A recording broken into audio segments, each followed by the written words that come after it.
İtalyadan 125 dollarlıq sifariş gəlib, gəlin onu birlikdə hazırlayıb poçta aparaq, paralelində isə mənə xaricə satışla bağlı ən çox ünvanlanan 3 sualı cavablandırım. Kəmərləri bağlayın, getdik. Əvvəlcə deyim ki, İtalyan müştəri mənim 2 ədəd əl işim olan boyunbağı sifariş verib. Biri Xəzər dənizi, digəri isə bu günlərdə işıq üzü görən, qaranlıqda parıldayan ay boyunbağısı. Hər ikisini də gümüş boyunbağı ilə seçib. İndi isə keçirik ən çox verilən 3 suala. 1. Hansı saytda satırsan? Mən nə eBay-də, nə Amazonda, nə də başqa bir marketplace-də satış etmirəm.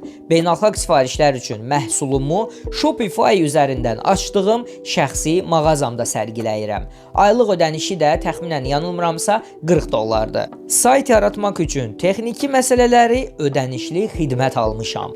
2. Necə reklam edirsən? Xarici bazar üçün ödənişli reklamlar yerləşdirmirəm. Heç bir danışıq olmayan, keyfiyyətli və viral məzmunlar yaradaraq saytıma yüz minlərlə trafik çəkirəm. Ödənişli reklam etmədiyim üçün də xaricə satışlar da stabil deyil. Məsələn, sonuncu sifariş 2 həftə öncə İspaniyadan olmuşdu. Amma hansısa videoma, məsələn, milyonlarla baxış gəlirsə, xaricdən də yaxşı satışlar olur. 3. Çatdırılmanı necə edirsən? Bununla bağlı çox danışmışam. Ona görə indi qısa infolar verirəm. Azərpoçt 10-15 manat arası 2-4 həftəyə çatır. Sonda isə demək istəyirəm ki, sırf xaricə satış anlayışı biraz yanlış ola bilər.